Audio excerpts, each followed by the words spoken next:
Transformers, War for Cybertron Kingdom, Dinobot, référence WFC K18, nouvelle figurine Voyager Class de la vague 2 Kingdom, un des personnages les plus importants de la série Beast Wars, un héros légendaire qui a commencé Predacon et qui a un mode dinosaure qui vous ferait peur dans une cuisine comme dans un certain film de science-fiction. Bienvenue sur TF Toy Box, la chaîne qui passe en revue les figurines et qui vous informe des nouveautés sur YouTube, Instagram, Facebook et Twitter. Bienvenue à tous, si c'est la première fois que vous découvrez cette chaîne et que cette vidéo vous plaît, n'oubliez pas de vous abonner à la chaîne en activant la petite cloche pour recevoir automatiquement les futures vidéos.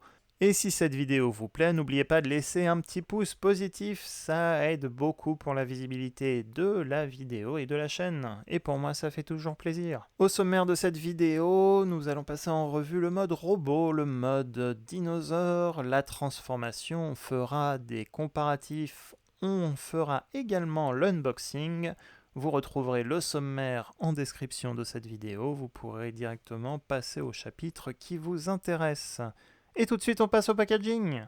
On retrouve Dinobot dans notre boîte de taille Voyager Class avec son nom en haut, les logos habituels War for Cybertron Trilogy Kingdom sur l'avant et les logos Transformers Génération. Un superbe artwork dessin du mode Raptor et un dessin qui s'étale sur deux côtés de la boîte, le mode robot et le mode animal. Le premier côté, on voit Dinobot engagé au combat avec le Nemesis en toile de fond. Il y a la mention Voyager Class en bas de la boîte.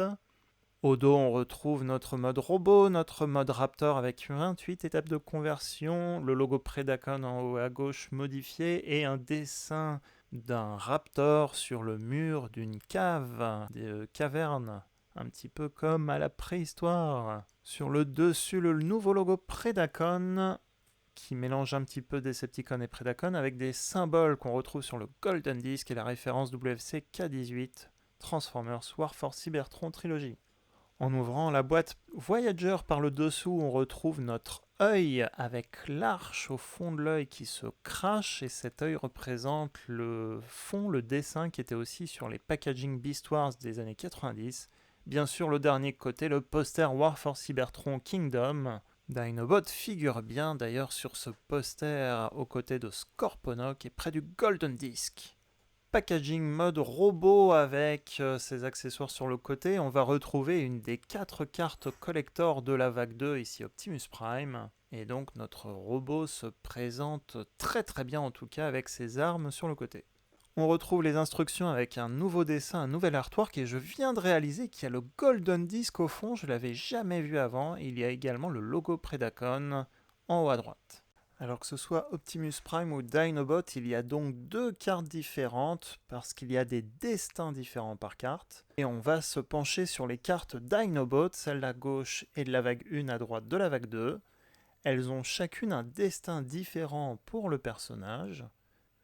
La carte de la vague 1, Dinobot mène les différents animaux, en tout cas, il unifie les tribus animales. On voit un dessin de Dinobot avec tous les animaux derrière, Air Razor, Scorponok, Black Arachnia et Cheetor. La carte de la vague 2 a le même avant, mais quand on ouvre la carte, il y a donc le mode robot de Dinobot et il devient un maximal. Donc deux cartes bien différentes et il y aura 3 cartes, 3 destins différents par personnage. Donc il y aura certainement une carte Dinobot dans la vague 3 ou 4 de la gamme Kingdom. Si vous voulez en savoir plus sur le Golden Disc et les cartes collector, je vous invite à revoir le podcast. Le lien sera en haut à droite et également en description de cette vidéo. Historique du personnage, Dinobot est un des premiers personnages à apparaître dans le dessin animé Beast Wars, même le tout premier épisode. Il commence en étant un Predacon, bras droit de Megatron et va très vite devenir un Maximal. Il a soif de combat, mais est aussi un soldat qui a un code d'honneur et aura un rôle essentiel pendant la saison 2 et même la fin de la saison 3 de Beast Wars, mais la version qu'on a aujourd'hui représente très clairement le Dinobot que l'on voit dans la saison 1 et 2.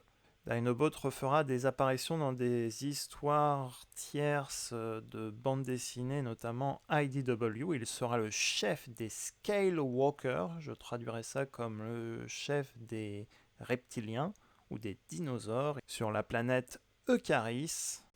Mais cette version représente bien sûr le personnage de Warforce Cybertron, car spoiler alert, on voit effectivement Dinobot à la fin du dernier épisode Earthrise, mais très vite. Il sera donc certainement présent dans le dessin animé Kingdom qui doit paraître cet été en 2021. Et on commence par une vue 360 de notre figurine en mode robot, une grande figurine Voyager Class, une figurine qui a beaucoup de détails sculptés pour rappeler la peau des dinosaures, une tête robot qui sort tout droit du dessin animé, et quelques morceaux d'engineering qui ont été probablement récupérés de la figurine Masterpiece adaptée dans une taille Voyager. Donc déjà au niveau du look, j'adore cette figurine. On retrouve les couleurs de Dinobot habituelles, du orange, du marron clair, du marron foncé, des touches de bleu, un visage avec des yeux rouges. Petit détail aussi par rapport aux autres figurines animales que j'ai eues, il n'a pas de logo Predacon, alors que c'en est un, probablement parce que c'est aussi un maximal dans la série. Libre à vous donc de choisir dans quel clan va aller Dinobot. A votre avis, va-t-il rester Predacon ou va-t-il rejoindre les maximales? N'hésitez pas à me donner votre avis en commentaire. J'ai personnellement très peu de défauts à trouver au mode robot de Dinobot, c'est plutôt au niveau animal que ça se gâte. Il a effectivement une épée violette, car dans le dessin animé, son épée d'acier avec quelques reflets violets, et d'ailleurs la figurine Masterpiece a aussi une épée avec reflets violets. Pour cette figurine Voyager, avoir uniquement l'épée en violet choque un petit peu, surtout qu'il n'y a pas d'autre violet du tout sur le reste de la figurine. On va justement commencer la revue en parlant des armes. Donc l'épée peut se tenir à la verticale contrairement à l'épée du jouet de 1996. Donc déjà première amélioration, il peut tenir son épée droite comme ceci. Effectivement le plastique est solide, hein, c'est pas du plastique mou. Il a également son arme hélice, mais celle-ci peut pivoter dans le point de connexion de la main, mais elle ne pivote pas sur elle-même, contrairement au jouet original. Vous pouvez quand même reproduire le look original et resserrer un petit peu les doigts, ou les griffes plutôt, pour tenir l'arme. De par aussi la transformation, vous pouvez reproduire l'arme initiale en combinant les P avec son hélice. Dinobot préférait des armes de poing et avait ses yeux qui pouvaient faire feu dans le dessin animé. On va regarder à nouveau quelques détails, mais de plus près cette fois. Donc une bien belle figurine, une grande figurine, comme je le disais en introduction. Le visage sort tout droit du dessin animé. C'est pas du tout une version approximative, vraiment une belle, beau visage. Au niveau du corps, on a aussi tous ces détails de peau du dinosaure qui ressortent énormément car ils sont sculptés. Et là, le visage, on voit aussi la couleur rouge avec des légers reflets dans le creux des yeux avec ma petite lumière. Dinobot qui est très expressif avec sa simple grimace. Parlons articulation tout de suite puisque la tête est sur un ball joint d'ailleurs. On a des épaules super articulées qui peuvent se lever de leur axe. On a donc deux articulations aux épaules. On a l'articulation au poignet de droite à gauche. On a les griffes qui peuvent s'ouvrir et se fermer de par la transformation. Articulation au coude. Articulation aux cuisses, aux genoux. Sur ma version, c'est super serré, super solide. La jambe se plie à 90 degrés. Et on a l'articulation à la cheville pour les deux pieds. Parlons de points de connexion, il en a quelques-uns pour les armures type Fossilizer. Il en a sur le côté des jambes, sous les pieds comme on vient de le voir. Donc on est déjà à 4, un de chaque côté, les pieds un de chaque côté. Et il en a un en dessous du dos, mais c'est surtout pour stocker son arme. Mais il peut quand même être utilisé pour le sac à dos des Fossilizers. Vous pourrez donc stocker son arme en mode robot, mais c'est pas super visuel.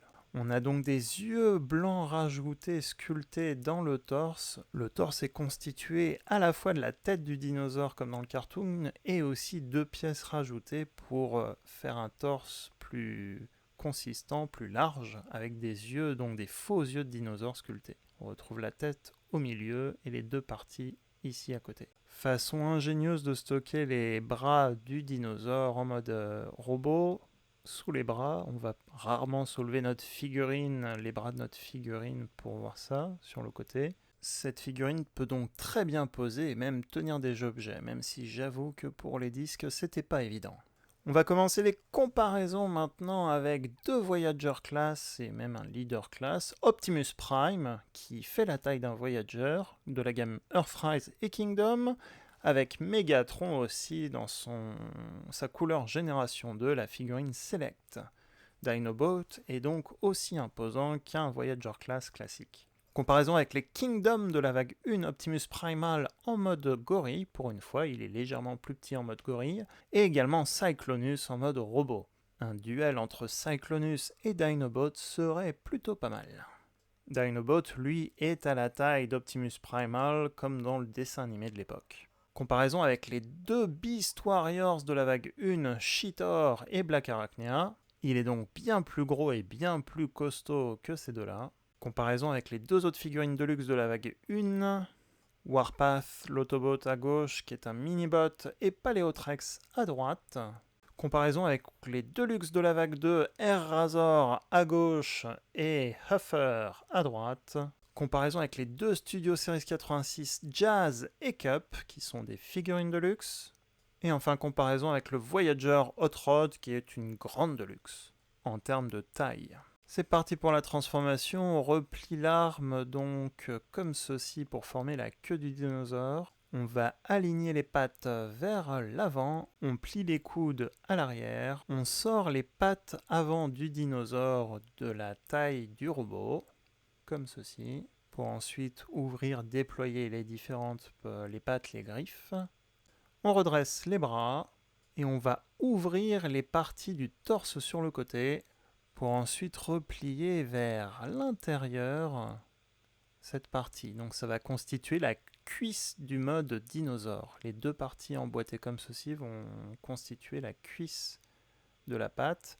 Et en rebaissant donc les bras, on va donc avoir les pattes du dinosaure complétées.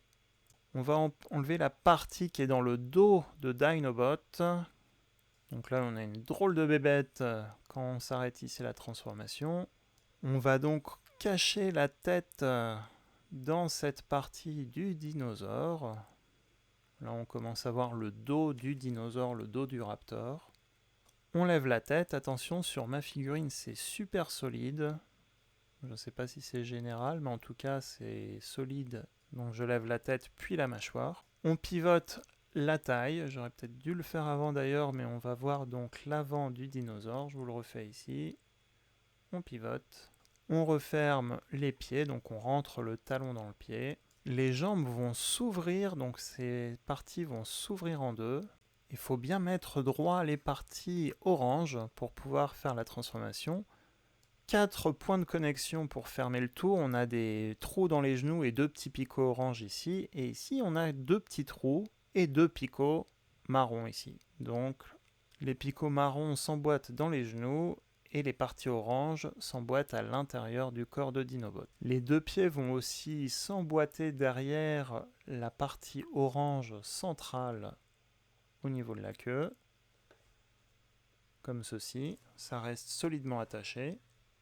On rabat les cuisses au niveau du corps de dinosaure. On rajoute la queue du dinosaure et il ne reste plus qu'à ajuster les pattes et les jambes. Et voilà notre mode Raptor qui est prêt. Et voilà donc le mode Raptor de Dinobot.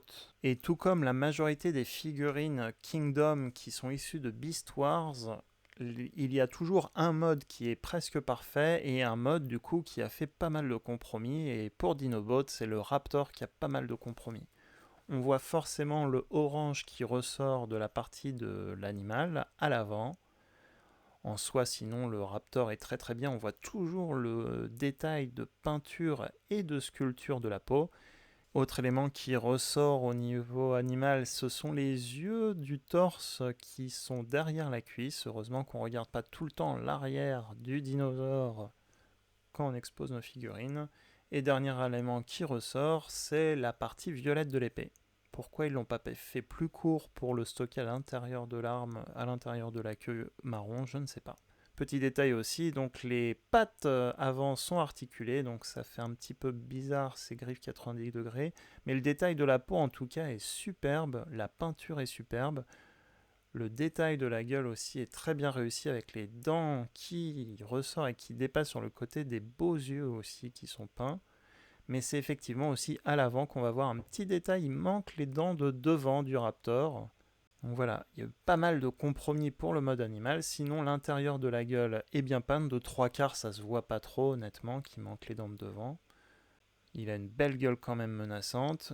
Il a aussi la langue qui est peinte en rouge, donc on voit qu'elle ressort mieux comme ceci. Et les yeux, encore une fois, on a les points noirs au milieu des yeux blanc cassés, qui ressortent très très bien. Avec le détail du nez aussi qui ressort, la tête, le crâne du Raptor. On a nos pattes qui sont articulées, même si, encore une fois, on aurait aimé que les griffes le soient un peu plus, et les genoux sont articulés, les pieds peuvent toujours tourner, et la griffe aussi du Raptor est plutôt à plat pour faciliter aussi la main tout simplement du mode robot, pour avoir un look de la main du mode robot plus convenable. On a nos pattes avant qui sont un peu spéciales, mais qui au moins auront le mérite de pouvoir permettre de tenir des objets ou aider à faire tenir des objets. Là aussi on a du détail sculpté, on a des griffes, donc la tête et la mâchoire peuvent bouger pour le mode Raptor, qui va permettre de faire prendre des expressions différentes. Et il faut dire quand même des choses positives, c'est un gros Raptor, beaucoup plus gros que le Raptor des années 90. Ça reste un progrès sur la figurine Dinobot d'époque. On a quand même un beau dinosaure, donc, malgré tous ces petits compromis, bien menaçant, typique pour le clan des Predacons, donc, et Decepticons. Ce dinosaure est donc très bien adapté. Encore une fois, moi, ce qui m'impressionne pour les animaux, c'est le niveau de détail et de sculpture de la peau qui ressort très bien. Là, on voit même le marron clair et le marron foncé qui ressortent très bien de ce reptile, enfin ce dinosaure. Un point commun qu'on a avec les autres animaux de la gamme Kingdom, comparaison avec Optimus Primal, Voyager Class aussi avec pas mal de fourrure sur lui, et on a Rattrap, le petit corps classe, qui va donc aller très bien avec Dinobot. Le jeu du chat et de la souris va commencer. Ou est-ce le jeu du Raptor et de la souris? Vous pouvez vous amuser à mettre Rattrap également sur le dos de Dinobot, mais il va pas tenir solidement. Comparaison avec le Deluxe Ractonite, le squelette, donc qui est de bonne taille par rapport à Dinobot. Dinobot est vraiment plus imposant. Alors je n'ai plus le Dinobot de l'époque, mais j'ai Grimlock ici de la gamme Robots in Disguise, qui était un repeint donc du Dinobot. On voit clairement une différence. Le Raptor de l'époque faisait également jouet et avait quand même pas mal de défauts. Là je parle même pas de la couleur parce que c'est très spécifique. L'ancien avait la cage thoracique de visible en dessous du corps du Raptor, alors que là on a donc les deux parties oranges qui seront visibles. En soi, le nouveau Raptor est quand même beaucoup plus gros et beaucoup plus impressionnant que l'ancien Raptor, et Dinobot a aussi un mode animal beaucoup plus réaliste, même très proche des Raptors que l'on voit de Jurassic Park, par rapport aux Raptors jouets de l'époque 1996. Pareil, en termes de design et en termes de longueur, le nouveau Dinobot, le nouveau Raptor est quand même beaucoup mieux. Et beaucoup plus grand. On en revient toujours au même détail, au même point positif. Et pour finir, deux Deluxe en mode robot, Jazz et Offer, des gammes Kingdom et Studio Series. N'hésitez pas à me dire en commentaire ce que vous avez pensé de ce nouveau Raptor Voyager Class Dinobot de la gamme Kingdom. J'avoue m'être quand même beaucoup amusé avec cette figurine, peut-être plus que Primal. Peut-être que j'avais déjà des bons Primal et que c'est un Dinobot meilleur que la version Beast Wars. La revue est terminée, j'espère qu'elle vous a plu. Dinobot est donc une belle figurine qui pourra encore une fois s'ajouter à votre casting de la gamme Kingdom et War for Cybertron, d'autant que lui, on l'a déjà vu à la télé, d'une manière ou d'une autre. Même par rapport à la figurine de l'époque, c'est qu'il est passé en Voyager Class, donc il est à l'échelle des autres figurines Beast Wars. Super articulé, très bien détaillé au niveau de la peau, la tête du mode robot est superbe, la tête du Raptor également, bien qu'il manque les dents de devant. Comme les autres figurines animales, il y a un mode qui a fait pas mal de compromis et c'est le mode Raptor. En tout cas, le mode robot est imposant et sera un adversaire redoutable aux autres Maximo et même Autobot. Dinobot a été trouvé à Pickwick Toys et disponible également en précommande sur certains magasins en ligne. Je vous mets comme d'habitude le lien s'il est disponible en description de cette vidéo, avec les autres figurines de la gamme Kingdom si cela vous intéresse. N'hésitez pas à utiliser ces liens, ça permet aussi de soutenir un petit peu la chaîne. N'oubliez pas de laisser un petit pouce positif si cette vidéo vous a plu avant de partir. Et bien sûr, si vous êtes nouveau et que vous voulez voir d'autres super revues Transformers, n'oubliez pas de vous abonner à la chaîne et d'activer la petite clochette pour recevoir automatiquement dans votre flux d'actualité les futures vidéos. Et sur ce, à bientôt pour une prochaine revue.